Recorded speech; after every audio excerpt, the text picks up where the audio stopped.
In 2018, the quiet town of Rosario fell under a chilling silence as word spread about the disappearance of Alejandro Gutierrez. Known for being reliable and calm, Alejandro, a truck driver, vanished without a trace while on one of his usual routes. His family and friends were baffled. How could a man who never strayed from his path simply go missing? Days later, his truck was found abandoned in a desolate parking lot, hazard lights still flashing. Inside, his personal belongings were all neatly in place, as if someone had left them in perfect order to avoid raising any suspicion. But authorities suspected that beneath this calm exterior lay something far darker. Clara Martinez was born and raised in Rosario, Argentina. At 32, she had spent her whole life in the same neighborhood, surrounded by gray streets and rows of similar-looking houses. From a young age, this small-town life instilled in her a deep sense of unease. As a child, she was quiet and obedient, excelling in school and keeping to herself. But as she grew older, she became increasingly restless, feeling trapped by the predictability around her. She longed for something more than her job at the local pharmacy and occasional gatherings with friends. Clara met Alejandro Gutierrez when she was 28. He was 5 years her senior, an assured, tall man with tanned skin and jet black hair. Alejandro worked as a truck driver, hauling goods across the country and spending long stretches on the road. They were introduced by a mutual friend, and initially, there was no hint of a serious relationship. Yet Clara saw in Alejandro a sense of calm and security, which felt like an escape from her constant craving for change. Within a year, they were married, and life settled into a familiar, steady rhythm. Thanks to Alejandro's lengthy roots and strong work ethic, he earned significantly more than many of his peers and managed to set aside a substantial amount in his bank accounts. Each month, he transferred a portion of his earnings into a dedicated savings account, dreaming of the day he and Clara could afford a larger home. They frequently discussed their plans for the future, a spacious house out in the countryside with a garden and a cozy living room where they could entertain friends and unwind after long days. These dreams felt increasingly attainable. Alejandro's savings continued to grow, and buying that home was no longer just a far-off fantasy, but a realistic goal within reach. However, this quiet life soon became stifling for Clara. Alejandro was a man of routine. He always returned home on time, never stayed out late, and avoided getting involved in others' issues. Their evenings were filled with silent television watching or wordless companionship. His predictability, which had once seemed like stability to Clara, gradually became a source of irritation. Increasingly, Clara found herself alone in their apartment, especially when Alejandro was off on another long-haul trip.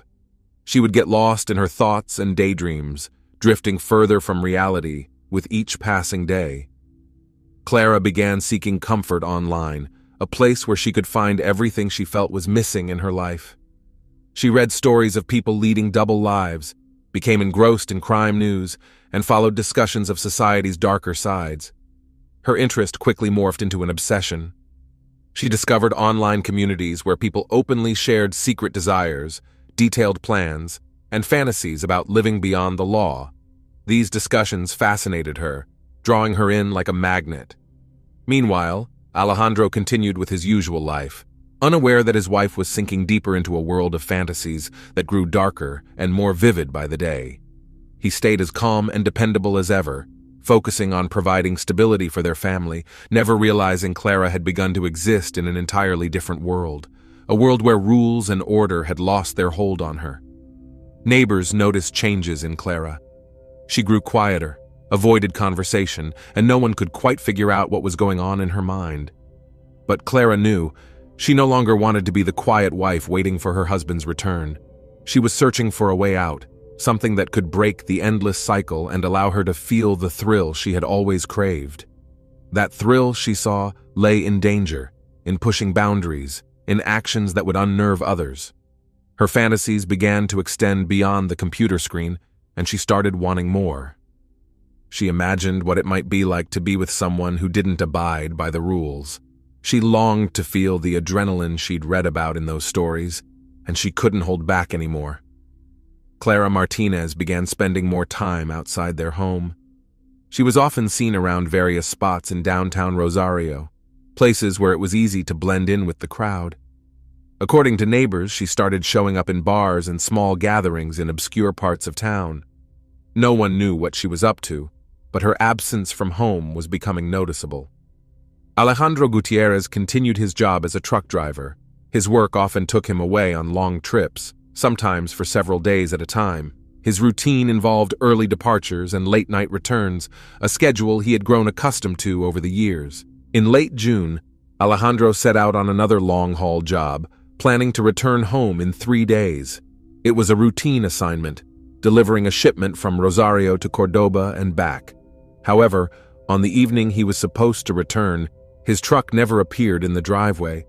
He also hadn't made any calls. Soon after, Clara reported her husband as missing to the authorities. She explained that he had last called her the day before he was due back. Their conversation was normal. He mentioned the delivery was complete and he was on his way back. When Alejandro Gutierrez didn't come home from his trip, his family immediately knew something was wrong. Known for being dependable, Alejandro always let them know if he'd be late, and he had never gone missing in all his years of work. His mother, Maria Gutierrez, clutched her phone, dialing his number over and over, hoping to hear his voice.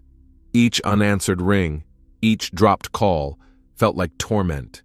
She prayed it was just a signal issue, that he'd finally pick up and say everything was fine. But there was only silence. The police launched an investigation, starting by contacting Alejandro's employer to confirm his route and trip schedule. The company confirmed the delivery had been completed on time, but no one had seen the driver on his return journey. They checked the route, but found no signs of accidents or any other incidents along the way. This raised suspicions, and a task force was sent to Cordoba to investigate what could have happened. Alejandro's family was beside themselves, working with law enforcement around the clock, calling hospitals, and monitoring the news for any updates. Each day, their hope waned, but they refused to believe the worst. Clara, Alejandro's wife, portrayed herself as a concerned spouse, attempting to act the part of a worried partner. Yet those who knew her well couldn't help but notice odd details. Her expression remained unusually calm, and her responses to questions sounded rehearsed. But at the time, no one could have imagined the role she might have been playing in this entire ordeal. 2 days after Alejandro went missing, his truck was found. The vehicle had been abandoned in a deserted parking lot near a highway. There were no visible signs of damage, but it appeared as though someone had deliberately left it there. Inside the cab, officers discovered Alejandro's personal belongings, including his phone and wallet. This seemed strange. If it had been a robbery, they would expect money or documents to be missing, yet everything was untouched. The police also recovered the truck's navigation device, which showed his last route, a direct line from Cordoba to Rosario with no apparent detours. The investigation quickly focused on finding any witnesses who might have seen Alejandro's truck or Alejandro himself in the days leading up to his disappearance. Authorities conducted interviews, but no one recalled anything unusual. Meanwhile, Clara continued providing statements to the police. She described their life as calm and free from conflict, yet some of her answers raised red flags for investigators. Her demeanor was calm, almost too confident, which struck them as odd. It wasn't long before police discovered that Clara had recently been spending extensive time online, chatting with unknown individuals on forums and social media, which further piqued their interest. Investigators began examining her phone records and online activity. Several intriguing details emerged. In particular, Clara had been exchanging messages with a user named El Lobo Negro just weeks before Alejandro's disappearance. These messages were encrypted and sent through a messaging app primarily used for anonymous communication. This revelation marked a turning point, leading investigators to suspect that Alejandro's disappearance might not have been random. The truck itself also posed some curious questions. There were no signs of struggle, but forensic teams noted that the cab was meticulously cleaned. This level of tidiness seemed unusual for someone who'd just completed a long trip. Even the neatest drivers typically leave small traces, like wrappers or empty water bottles. The cargo area was untouched, as if no one had opened it after the delivery. This led investigators to believe that someone other than Alejandro may have been driving the truck on its final journey.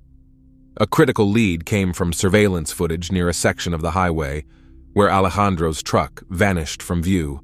The video showed the vehicle turning onto a secluded dirt road that led to an abandoned farm.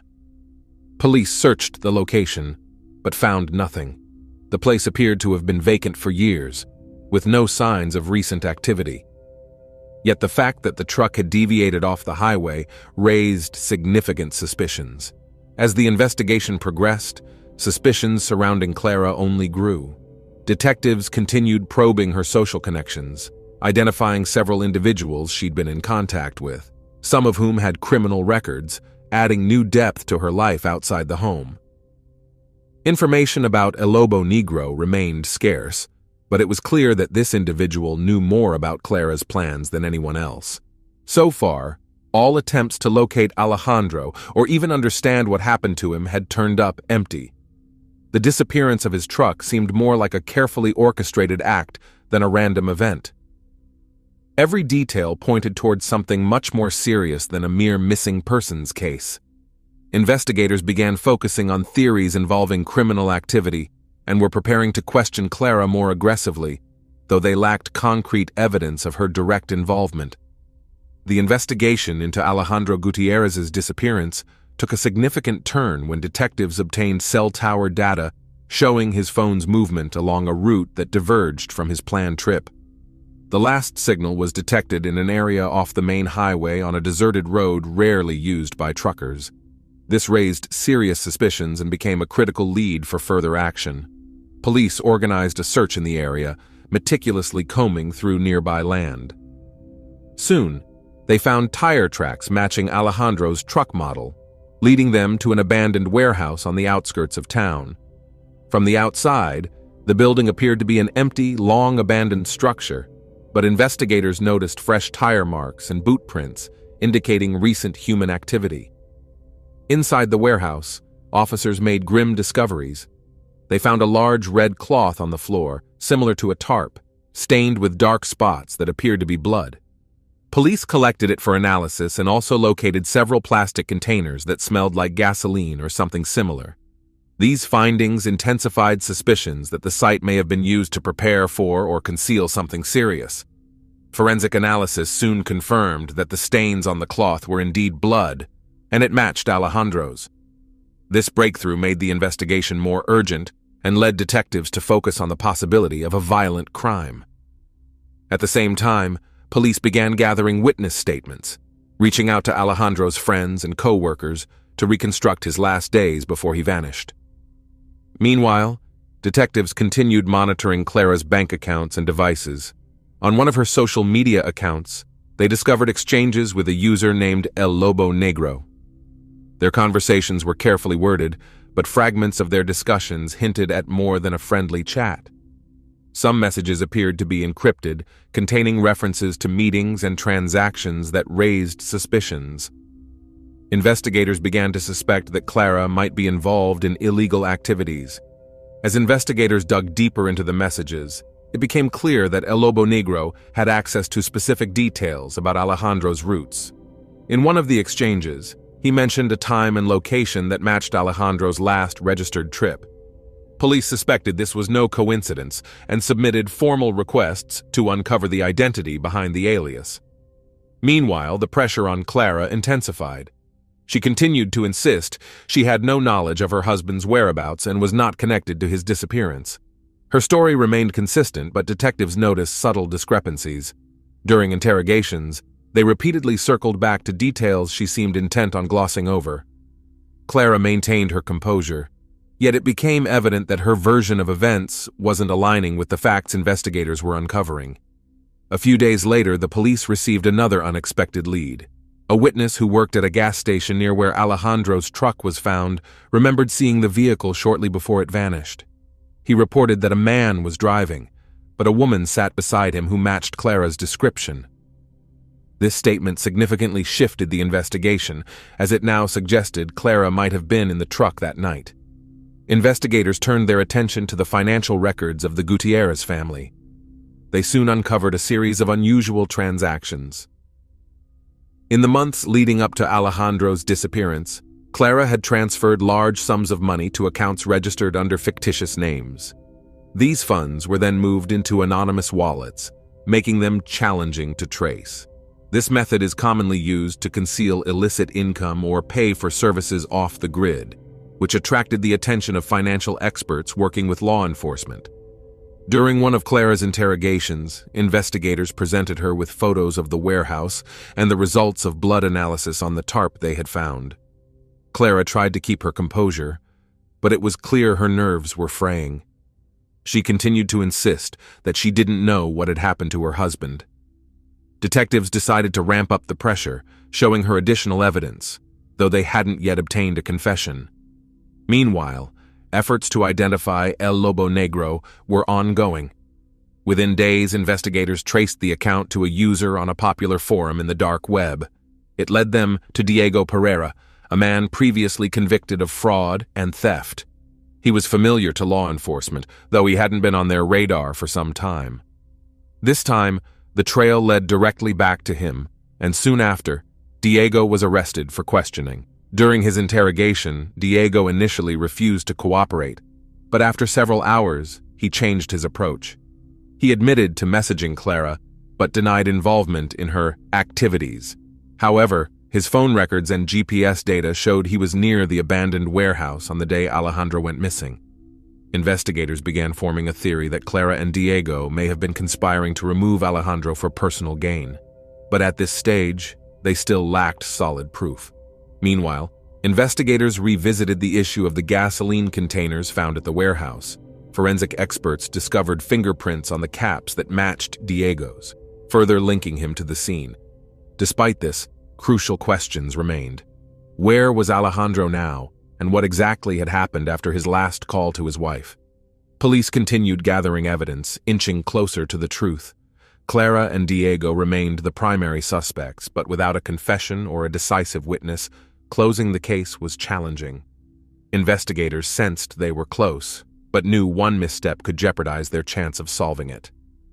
The case took a breakthrough turn when one of Diego Pereira's cellmates reported that Diego had boasted about his involvement in Alejandro's disappearance, hinting that the problem was taken care of through a well-devised plan. This information prompted police to conduct a second search of the warehouse, where traces of blood had previously been found. With more advanced equipment, investigators meticulously scanned every corner of the warehouse and uncovered a sealed-off room hidden behind an old brick wall. After breaking through, they found a neglected space littered with remnants of tarps soaked in chemicals, empty containers, and torn pieces of clothing. In one corner lay severely damaged organic remains. Forensic specialists quickly identified them as human and soon confirmed they were the remains of Alejandro Gutierrez. The autopsy determined he had been deceased for several weeks. These findings became pivotal in cracking the case. Detectives called Diego in for another interrogation and offered a reduced sentence in exchange for a full confession and cooperation. Diego agreed and disclosed the details of the plot he and Clara had devised months prior. According to him, the plan began when Clara approached him, offering a significant sum of money if he helped her deal with her husband. She wanted access to Alejandro's bank accounts and sought an end to a marriage she no longer found beneficial. Clara crafted a scenario meant to mimic a kidnapping and subsequent disappearance to avoid suspicion. On the day Alejandro disappeared, as he was driving back home from Cordoba, Clara set out to intercept him. She sent him a message ahead of time, asking for help and claiming her car had broken down. Alejandro, being the caring husband, immediately changed his route and headed to the location Clara described, a secluded spot near the warehouses. When Alejandro arrived, he saw Clara standing by her car with the hood up. He got out of his truck to help, but as he approached, Diego suddenly appeared from behind the car. Holding a metal bar, Diego struck Alejandro from behind, landing a blow to the back of his head. The impact was so forceful that Alejandro collapsed, losing consciousness. Diego struck him several more times to ensure he wouldn't get up, and with Clara's help, moved his body into the trunk of her car. They transported him to the warehouse they had prepared in advance. There, Diego and Clara restrained Alejandro to keep him immobilized. As he began to regain consciousness, Diego used a knife they had previously purchased, delivering several strikes to Alejandro's chest. The act was brutal and ruthless. They moved quickly, knowing they had to dispose of the body before it could tie them to the crime. Once it was clear Alejandro had passed, they wrapped his body in a tarp to contain the blood and began the process of covering their tracks. Initially, Diego and Clara planned to use chemicals to dissolve the remains. They had brought several containers of acid to the warehouse ahead of time, but the process proved more challenging than they anticipated, and they were unable to fully eliminate the body. Instead, they dismembered the remains, hiding them in different corners of the warehouse, covering them with debris and construction waste, hoping it would be enough to prevent discovery. Their original plan was to get rid of all evidence, but realizing they were running out of time, they decided to leave things as they were, intending to clean up more thoroughly later. After finishing with Alejandro's body, Clara and Diego returned to his truck, parked nearby. Diego got behind the wheel, while Clara took the passenger seat, hoping to avoid suspicion if anyone saw the truck on the road. They drove it to an isolated parking lot along a rarely used road. Along the way, they made a stop at a gas station to double-check and clean out the truck without drawing attention. Here, a witness, a gas station attendant, saw them and later recalled the woman in the passenger seat and the man driving. This testimony would later become a key piece of evidence in the investigation. When they arrived at the deserted parking lot they had chosen, Diego left Alejandro's truck with its hazard lights on, making it look as if the driver had just stepped away temporarily. Before leaving the cab, they carefully wiped down the steering wheel, door handles, and other surfaces where fingerprints might have been, leaving Alejandro's personal items in place to create the impression of a routine trip. After handling the grim details, Clara returned home and began acting the part of a worried wife. She made calls to Alejandro, left messages, and the following day went to the police to report him missing. Her behavior was meant to deflect suspicion from herself, but detectives noticed inconsistencies in her statements. Police began reviewing her phone records and found that she had been texting with Diego on the day Alejandro went missing. Surveillance cameras also captured her car on a route she wouldn't typically take. When confronted with this evidence, Clara continued to deny any involvement, insisting that she was merely concerned for her husband and that her encounter with Diego was purely coincidental. However, further analysis of financial records revealed large transfers from her accounts to anonymous bank accounts tied to Diego, which only strengthened the case against her.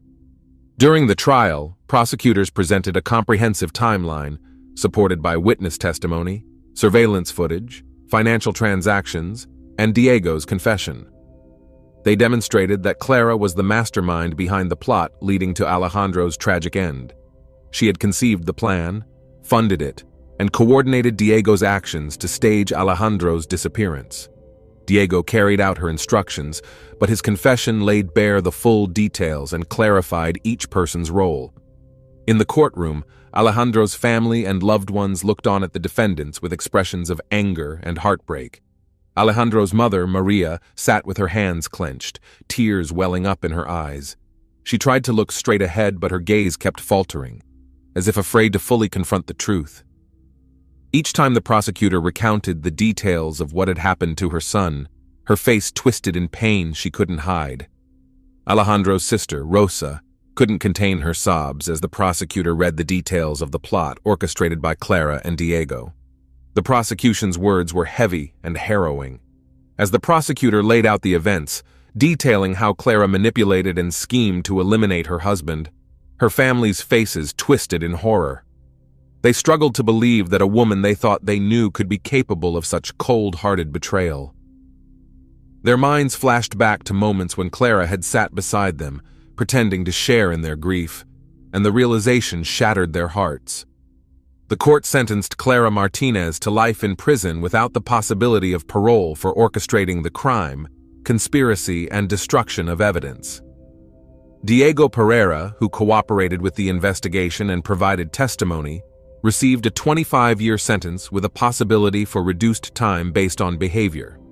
The judge noted that his cooperation was essential in exposing and holding the primary perpetrator accountable, though it did not absolve him of responsibility for his role in the crime. The tragic story of Alejandro Gutierrez's death shook Argentina, serving as a sobering reminder of the lengths some people will go to for financial gain and self-interest. The case made headlines nationwide, with townspeople discussing it long after the trial ended. This dark tale illustrated how quickly lives can unravel when greed and calculated malice overpower human decency.